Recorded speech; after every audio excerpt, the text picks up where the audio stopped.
ये कहानी है उस शख्स की जिसने बिहार के गांवों में सदियों पुरानी सामंती व्यवस्था की जड़ों को हिला दिया। एक साधारण शिक्षक जो गणित और विज्ञान पढ़ाता था, लेकिन क्लासरूम की दीवारें पार करके हथियार उठा लिया, जिसने दलितों, पिछड़ों, भूमिहीन किसानों और मजदूरों की इज्जत, जमीन और अधिकार की लड़ाई को अपना जीवन समर्पित कर दिया।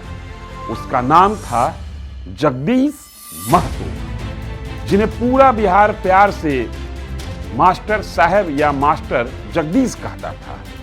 यह सिर्फ एक व्यक्ति की जीवनी नहीं, यह बिहार में नक्सल आंदोलन की जड़ों की पूरी कहानी है।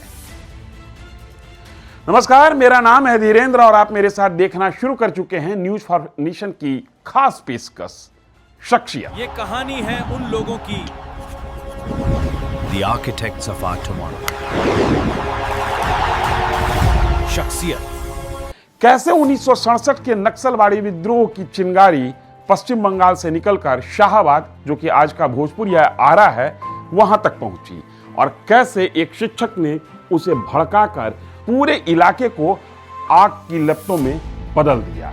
यह कहानी है सामंती जुल्म की, जातिगत शोषण की, पुलिस जमींदार गठजोड़ की और उन लाखों मजदूरों की जो सदियों से जुल्मी हंटर को चुपचाप सहते रहे, लेकिन उन्हीं के बीच से एक नायक निकला और सदियों से चुप रहने वाली इस जमात को गरजने पर मजबूर कर दिया। एक दिन गुंगों की यह जमात बोल पड़ी और बंदूक उठा ली। बिहार उस वक्त भारत का एक पिछड़ा और सामंती व्यवस्था वाला राज्य था।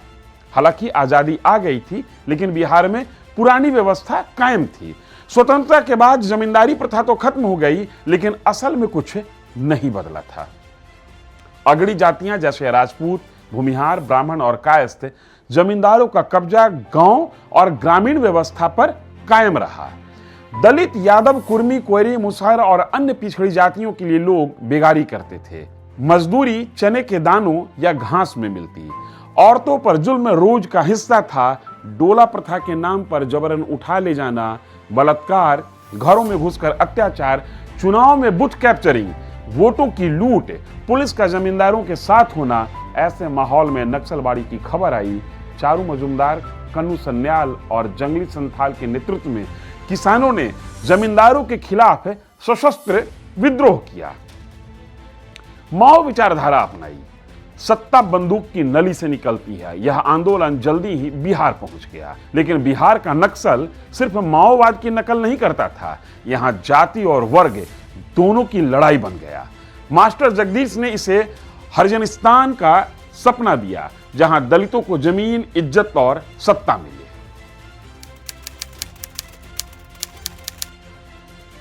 1967 का साल विरोध और विद्रोह की धरती। पश्चिम बंगाल के नक्सलवाड़ी में किसानों ने जमींदारों के खिलाफ विद्रोह किया।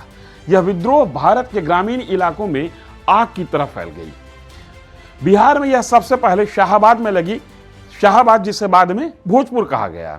उस वक्त सामंती शक्तियों का यह गढ़ था। ऊंची जाति के भूमिहार और राजपूत जमींदारों का राज था।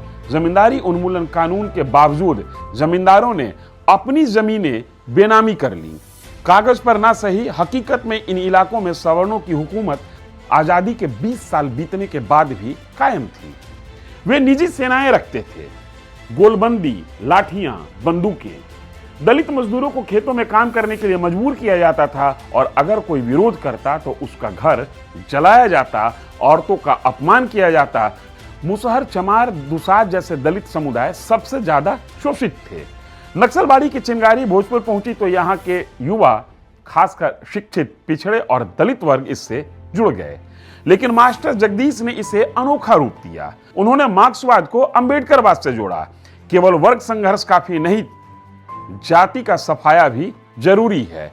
उन्होंने हरिजनिस्तान नाम का अखबार शुरू किया, जिसमें दलितों की पीड़ा, जमींदारों के अत्याचार और क्रांति का संदेश छपता था। 10 दिसंबर 1935 को भोजपुर के एकवारी गांव में एक बच्चे का जन्म हुआ। माता पिता ने नाम रखा जगदीश। परिवार कोयरी या कहें कुशवाहा समुदाय का था। पिता साधारण कृषक मजदूर थे। घर गरीबी में डूबा था, लेकिन जगदीश के पिता शिक्षा के महत्व को समझते थे, इसलिए परिवार में शिक्षा पर जोर था। जगदीश ने स्थानीय स्कूलों से पढ़ाई शुरू की। बचपन के दिनों में जगदीश पढ़ाई भी करते और पिता के साथ खेतों में उनकी मदद भी करते। फिर हरप्रसाद दास जैन कॉलेज आरा से 12वीं पास किया। इसके बाद पटना साइंस कॉलेज और राजेंद्र कॉलेज छपरा से बीएससी की पढ़ाई पूरी की। पढ़ाई के दौरान ही जगदीश को समाजवादी और साम्यवादी पुस्तकें आकर्षित करने लगी। वे मार्क्स, लेनिन और डॉक्टर अंबेडकर से गहराई से प्रभावित हुए। मार्क्स ने उन्हें वर्ग संघर्ष सिखाया, अंबेडकर ने जाति व्यवस्था के खिलाफ लड़ाई। वे कहते थे कि भारत में क्रांति तब तक अधूरी रहेगी जब तक जाति और वर्ग दोनों को नहीं तोड़ा जाएगा। स्कूल कॉलेज में वे छात्रों के बीच में सामाजिक विषयों पर गंभीरता से बहस करते और कहते कि गांव की तस्वीर बदले बिना भारत की तकदीर नहीं बदल सकती है। 1963 में शिक्षा पूरी हुई। जल्दी ही वे गणित और विज्ञान के शिक्षक बन गए। पहले औरंगाबाद के अंबा हाई स्कूल में, फिर आरा हरप्रसाद दास जैन कॉलेज में पढ़ाने लगे। यहीं से इनके नाम के साथ मास्टर शब्द जुड़ गया। गांव की चिंता करने वाले जगदीश के लिए क्लासरूम उनकी दुनिया नहीं थी। वे शाम को गांव-गांव घूमते, मजदूरों से बात करते, उनकी समस्याओं को सुनते और दलितों के घर में जाते छुआछूत का विरोध करते। उन्होंने हरिजनस्तान अखबार शुरू किया, जिसमें जमींदारों के जुल्म की खबरें, दलितों की आवाज और क्रांतिकारी विचार छपते थे। साथ ही भीम सेना नाम का संगठन भी बनाया, जो जमींदारों की अघोषित सेना के खिलाफ खड़ा हुआ। धीरे धीरे वे पूर्णकालिक क्रांतिकारी बन गए, नौकरी छोड़ दी और गांव लौट आए। 1967 का मोड़ जब मास्टर साहब को पीटा गया और क्रांति की चिंगारी जली। 1967 में बिहार विधानसभा के लिए चुनाव होना था। यह आजादी के बाद चौथा चुनाव था। मास्टर जगदीश अपने दोस्त राम नरेश नाम, जो कि दुसाध जाति के थे, उनके समर्थन में सक्रिय थे। राम नरेश दलित उम्मीदवार थे। एकवारी और आसपास के गांवों में जमींदारों ने बूथ कैप्चरिंग की कोशिश की। मास्टर जगदीश ने विरोध किया। जमींदारों के गुंडों ने उन्हें बुरी तरह पीटा। अस्पताल में भर्ती होना पड़ा। यह घटना उनकी जिंदगी का सबसे बड़ा टर्निंग पॉइंट बना। अस्पताल के बिस्तर पर लेटे लेटे उन्होंने सोचा कि अब सिर्फ पढ़ाई, अखबार और शांति से विरोध काफी नहीं है, सशस्त्र संघर्ष जरूरी है। नक्सलवादी की खबरें उन्हें मिल रही थी। वे बंगाल गए, क्रांतिकारी नेताओं से मिले और CPI-ML से जुड़ गए। चारू मजुमदार से प्रेरणा ली। एकवारी गांव को उन्होंने भोजपुर का नक्सलबाड़ी बना दिया। राम नरेश राम, जो विधानसभा चुनाव लड़ रहे थे, रामेश्वर अहीर और अन्य साथियों के साथ पिछड़ी और निचली जाति के युवाओं को संगठित किया। उन्होंने कहा कि यह बंदूक दमन का हथियार है, इसे सीधा करो और न्याय दो। 1970 में भोजपुर में सशस्त्र किसान विद्रोह शुरू हुआ। मास्टर जगदीश CPI-ML के बिहार स्टेट कमेटी के सदस्य और पोलित ब्यूरो चुने गए। 14 अप्रैल 1970 को अंबेडकर जयंती पर आरा में मोमबत्ती मार्च और हरिजनस्तान रैली निकाली गई। हजारों दलित और भूमिहीन इकट्ठे हुए, नारे लगे, हरिजनस्तान लड़ के लेंगे। इसके बाद संगठित रूप से मास्टर जगदीश के साथियों ने जमींदारों के खिलाफ एक एक कर हमले शुरू किए। एक तरीके से गुरिल्ला युद्ध पद्धति पर हमला करने की योजना बनने लगी। बेगारी बंद करो, मजदूरी बढ़ाओ, दलित महिलाओं पर अत्याचार खत्म करो जैसे शब्द अब इस इलाके के किसान मजदूरों के लिए नारा बन गया। बेगारी कराने वालों अत्याचारी शोषक वर्ग को सबक सिखाया गया। 23 फरवरी 1971 को इन रुखी गांव में शिवपूजन सिंह नाम के जमींदार के सहयोगी की हत्या हुई। इन पर एक दलित महिला का बलात्कार करने का आरोप था। इसके बाद भोजपुर इलाके के जगदीश सिंह, दुधेश्वर सिंह, मंगल सिंह, परमहंस सिंह जैसे कई जमींदार मारे गए। 1971 से 73 के बीच करीब 15 से 20 जमींदारों की हत्याएं हुई। इसी क्रम में भोजपुर के ही चौरी गांव में गणेशी दुसाध जैसे साथी ने जमींदारों का अनाज लूटा, जमीन छीनी और मजदूरों के बीच बांट दी। 6 मई 1973 को पुलिस और जमींदारों से 12 घंटे की मुठभेड़ हुई।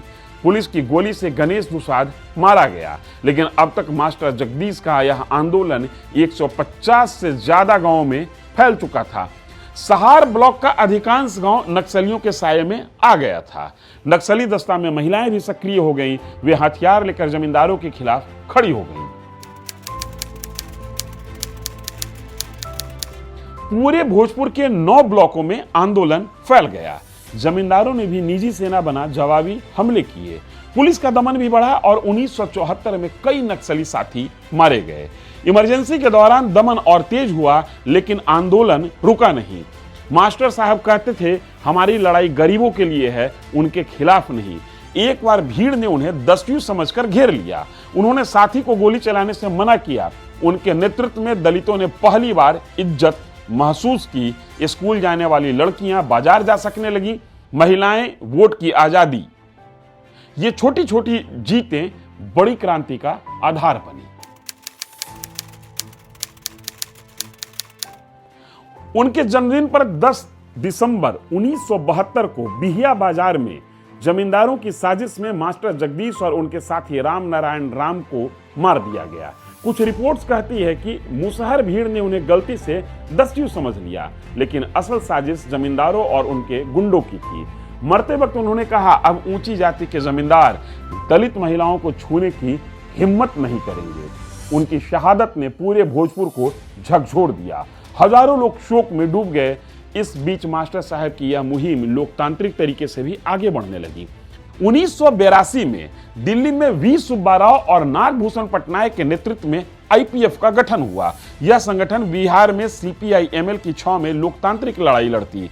1989 के लोकसभा चुनाव में आईपीएफ के सिंबल पर मास्टर की विचारधारा ने आरा का संसदीय चुनाव जीत लिया और 1990 के बिहार विधानसभा चुनाव में आईपीएफ के 7 सदस्य विधानसभा पहुंचने में कामयाब रहे। 1994 में सीपीआई एमएल और आईपीएफ एक साथ हो गए और हथियारबंद आंदोलन को किनारे कर लोकतांत्रिक लड़ाई में ही संगठन सक्रिय हो गया।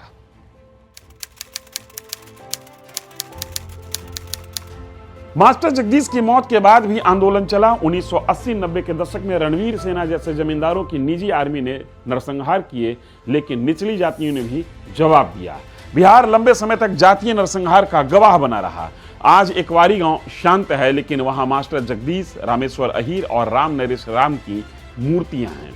गांववासी कहते हैं, महिलाएं स्कूल जा सकती हैं, बाजार जा सकती हैं, वोट की आजादी मिली। मशहूर लेखिका महाश्वेता देवी ने उन्हें मास्टर साहब उपन्यास में अमर कर दिया। कल्याण मुखर्जी और राजेंद्र यादव की किताब भोजपुर में नक्सलवादी आंदोलन इसकी गवाही है। नागार्जुन कवि ने उन्हें भगत सिंह से उनकी तुलना की। बिहार में नक्सल आंदोलन ने जाति वर्ग के समीकरण बदले, दलितों पिछड़ों में राजनीतिक चेतना जागी। सीपीआई एमएल लिबरेशन आज भी चुनाव लड़ती है और किसान सभाएं चलाती है। हालांकि हिंसा की कीमत भी चुकानी पड़ी, कई निर्दोष मारे गए, विकास रुका, लेकिन एक बात साफ है, मास्टर जगदीश ने साबित कर दिया कि चुप्पी से बदलाव नहीं आता। शिक्षा, बंदूक और इज्जत की लड़ाई। आज बिहार में सामंती जुल्म कम हुआ है, लेकिन असमानता ज्यादा है। किसान संकट, बेरोजगारी, जातिगत भेदभाव।